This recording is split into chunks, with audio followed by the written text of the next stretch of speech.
Good morning students. कल हमने जो पॉलिटिकल का फर्स्ट चैप्टर था उसको पढ़ा। आज उसके क्वेश्चन आंसर और सब करने से पहले, एक्सरसाइज करने से पहले मैं आप लोगों को ज्योग्राफी के फर्स्ट और सेकंड चैप्टर की एक्सरसाइज करवाना चाहती हूँ।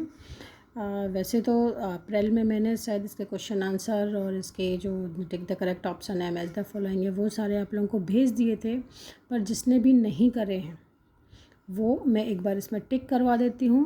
आप लोगों के पास ये वीडियो रहेगा तो 24 आवर्स के अंदर ही आप लोग इसको बुक में टिक कर लें या नोट कर लें तो ज़्यादा सही रहेगा, क्योंकि 24 आवर्स या एक से 1.5 दिन में ये जो वीडियो होता है वो डिलीट करना पड़ता है हमको, क्योंकि स्पेस नहीं होती है हमारे मोबाइल में भी।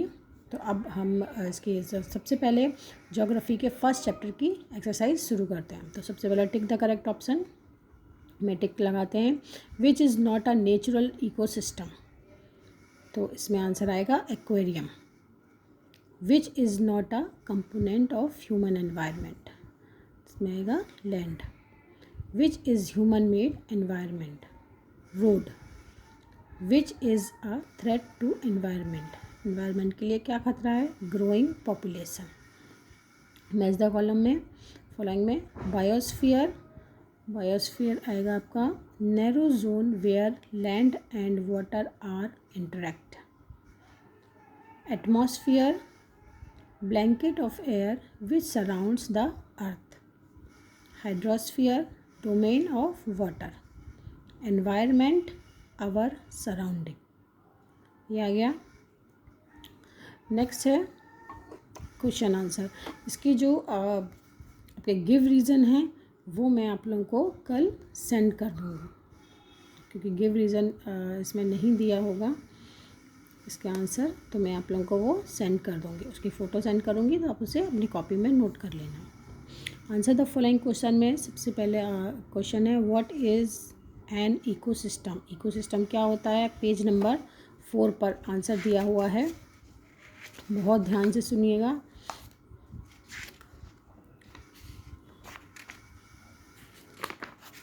पेज नंबर 4 पर ये दिया हुआ ग्लॉसरी दी हुई है, यहाँ पर दिया हुआ ecosystem is a system formed by the interaction of all living organism with each other and with the physical and chemical factors of the environment in which they live, all linked by transfer of energy and materials. ये आपका ecosystem का answer. Next question है, sorry, what do you mean by natural environment. Natural environment से आप क्या समझते हैं। Page number 3 पर इसका आंसर दिया हुआ है, ये यहाँ पर सेकंड पैराग्राफ नेचुरल एनवायरनमेंट का। Land water air plants and animals comprise the natural environment, सिर्फ इतना ही आपको लिखना है। ये आपका सेकंड क्वेश्चन का आंसर हो गया। थर्ड क्वेश्चन है which are the major components of the environment. ये आपको पेज नंबर 2 पर इसका आंसर है, और ये जो पूरा आप कंपोनेंट्स ऑफ एनवायरनमेंट देख रहे हो, आपको इसी तरह से पूरा आपकी कॉपी में बनाना है। कंपोनेंट्स ऑफ एनवायरनमेंट में नेचुरल, ह्यूमन मेड, ह्यूमन, ये पूरा इसी तरह से आपको बनाना है कंपोनेंट्स ऑफ एनवायरनमेंट। ये जो डायग्राम दिया हुआ है वो उसी तरह से बनाना है आपको कॉपी में। नेक्स्ट है आपका फोर्थ क्वेश्चन है give 4 examples of human made environment.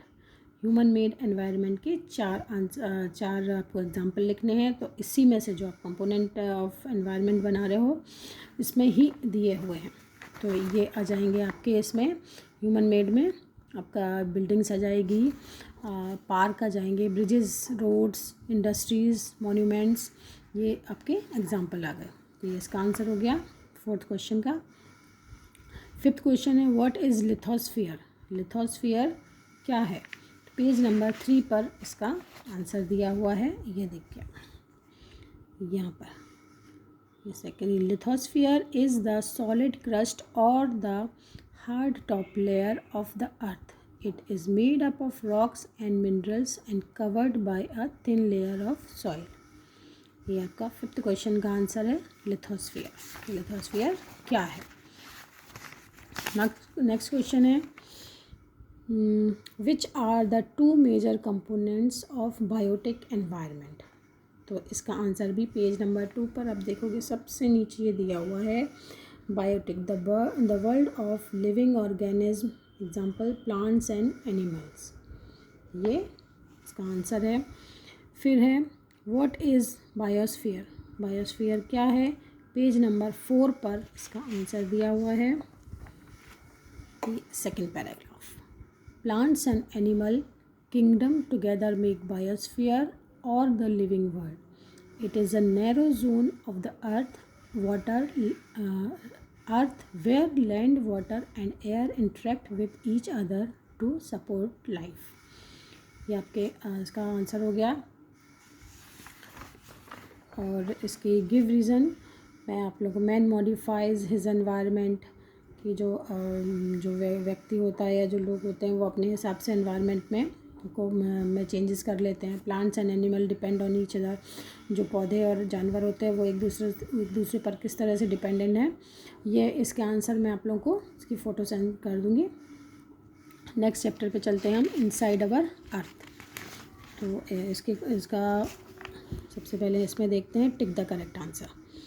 The rock which is made up of molten magma is, जो मोल्टन मैग्मा से जो चट्टान बनती है वो है igneous. The innermost layer of the earth is core, सबसे अंदर की जो लेयर होती है वो है core. Gold, petroleum and coal are example of minerals. Rocks which contain fossils are sedimentary rocks. The thinnest layer of the earth is crust. हो गया। मैच द फॉलोइंग, इसमें आपको ये लिखने की ज़रूरत नहीं है। कोर का हो गया इनर मोस्ट लेयर, जो कोर होती है सबसे अंदर की लेयर होती है। Minerals has definite chemical composition. Rocks used for roads and buildings. Clay changes into slate. Sial made of silicon and alumina. ये हो गया आपके मैच द फॉलोइंग हो गए। इसमें भी गिव रीज़न दिए हुए हैं और इसमें पहला वाला गिव रीज़न, चलिए इसके भी गिव रीज़न के आंसर मैं आपको सेंड कर दूँगी, कल ही सेंड कर दूँगी, मतलब उसके साथ ही। अब हम क्वेश्चन पर आते हैं। What are the 3 layers of the earth. 3 layers कौन कौन सी होती है अर्थ की? The 3 layers of the earth are crust, mantle, core. आगे भी दिया हुआ है, क्रस्ट होती है, मेंटल और कोर। सेकंड है व्हाट इज़ रॉक। रॉक का पेज नंबर 8 इसका कि रॉक क्या होती है। रॉक्स एंड मिनरल्स दिया हुआ है, इसकी हेडिंग इसमें नीचे। The earth crust is made of various types of rocks. Any natural mass of minerals matter that makes up the earth's crust is called rock. ये सेकंड का आंसर है आपका पेज नंबर 8 पर। ओके, फिर इसी पर ही दिया हुआ है सेकंड क्वेश्चन। थर्ड क्वेश्चन भी दिया है, उसका आंसर भी इसी में ही है।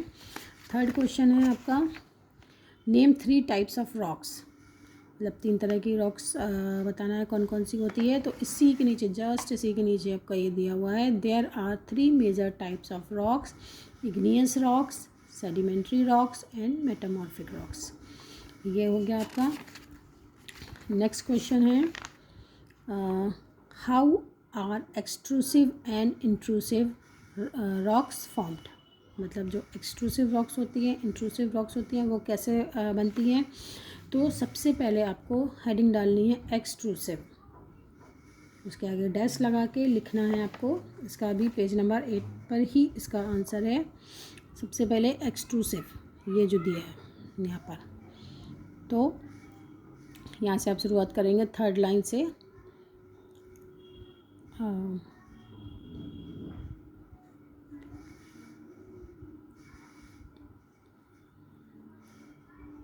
यहाँ से आएगा, थर्ड नॉट थर्ड लाइन से, यहाँ से ही आएगा आपका, और सेकंड थर्ड फोर्थ, ये जो पैराग्राफ है यहाँ से। Lava is actually fiery red molten magma coming out from the interior of the earth on its surface. When this molten lava comes on the earth's surface, it rapidly cools down and becomes solid. Rocks formed in such a way on the crust are called extrusive igneous rocks. ये आ गया। फिर आपको heading डालनी है नीचे वाली line से, इंट्रूसिव रॉक्स। तो उसमें लिखना है आपको, sometimes the molten magma cools down deep inside the earth's crust. Solid rocks so formed are called intrusive igneous rocks. ये दोनों रॉक्स के बारे में आपको हेडिंग डालकर ही बहुत अच्छे से लिखना है, साफ सुथरा। फिर नेक्स्ट क्वेश्चन है इसमें, what do you mean by a rock cycle, कि आप रॉक साइकिल से क्या समझते हो। तो हमने जो यहाँ पर कल जो रॉक साइकिल देखी थी, ये रॉक साइकिल आपको लिखना है कहाँ से, यहाँ से आपको शुरुआत करनी है। जितना मैं पढ़ूँगी आपको उतना ही लिखना है। One type of rock changes to another type under certain conditions in a cyclic manner. This process of transformation of rock from one to another is known as rock cycle. अब ये वाली लाइन इसको काटनी है आपको, ये फिर यहाँ शुरू करना है। When the molten magma cools, it solidifies to become igneous rock.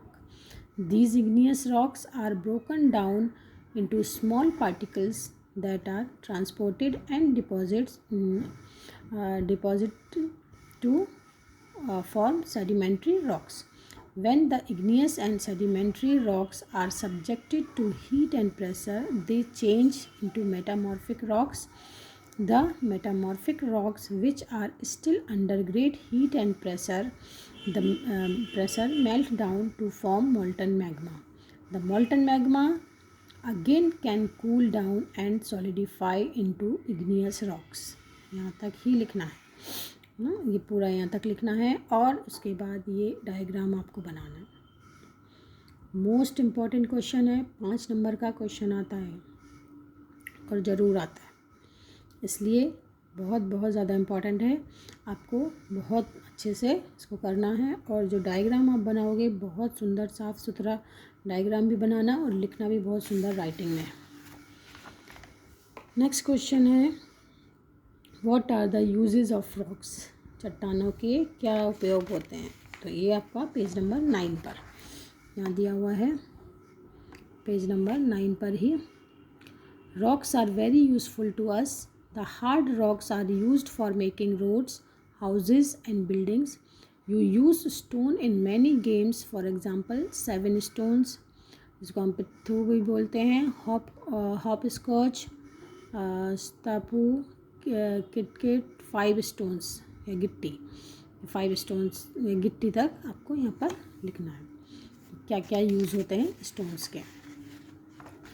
Next है, व्हाट आर मेटामॉर्फिक रॉक्स, की मेटामॉर्फिक रॉक्स क्या होती है।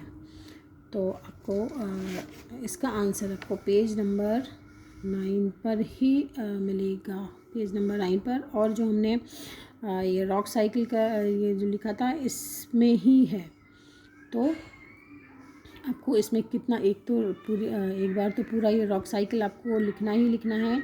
मेटामॉर्फिक रॉक में आपको लिखना है ये, when the igneous and sedimentary, यहाँ से लेके यहाँ से, when the igneous and sedimentary rocks are subject to heat and pressure, they changes into metamorphic rocks।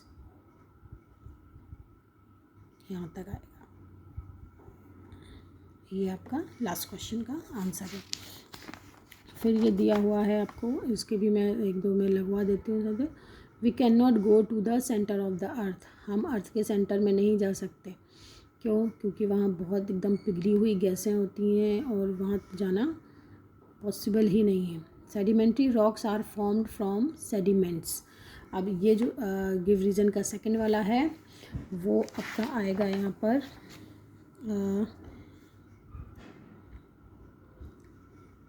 Page number sedimentary rocks, यहाँ पर गिव रीज़न का सेकंड पेज नंबर है आपका 8। पेज नंबर 8 पर ये दिया हुआ है, rocks roll down, crack and hit each other and are broken down into small fragments. These smaller particles are called sediments. These sediments are transported and deposited by wind, water, etc. These loose sediments are compressed and hardened to form layer of rocks. These types of rocks are called sedimentary rocks. ये give reason का second वाला है page number 8 पर। यहाँ पर हम लिख देते हैं page 8। Limestone is changed into marble. वो लाइमस्टोन होता है चूने का पत्थर, वो मार्बल में चेंज हो जाता है। ये भी आपको पेज नंबर 7, पेज नंबर 8 है, यस पेज नंबर 8 पर ये आपको मिलेगा। ये igneous and sedimentary rocks can change into metamorphic rocks under great heat and pressure. For example, clay changes into slate and limestone into marble.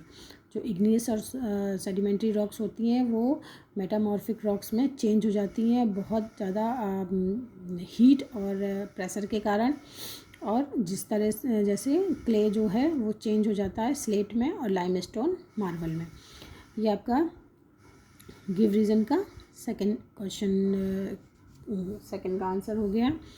First का मैं आपको भेज दूँगी कल, जो मैं भेजूँगी फर्स्ट चैप्टर के साथ साथ, फर्स्ट चैप्टर के गिव रीज़न के साथ साथ सेकंड का फर्स्ट आंसर, गिव रीज़न का फर्स्ट आंसर भी भेज दूँगी, ठीक है।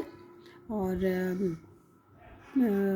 परसों हम जब अगले में हम नेक्स्ट लेक्चर में पॉलिटिकल का सेकंड चैप्टर पढ़ेंगे, और उसके क्वेश्चन आंसर भी मैं नोट्स बना रही हूँ तो आपको जल्दी ही सेंड करूँगी। तब तक आप जिन्होंने भी ये 2 चैप्टर के क्वेश्चन आंसर नहीं करे हैं प्लीज़ उनको जल्दी से अपनी कॉपी में नोट कर लीजिए, क्योंकि आपको टाइम पे वर्क भेजा जाएगा।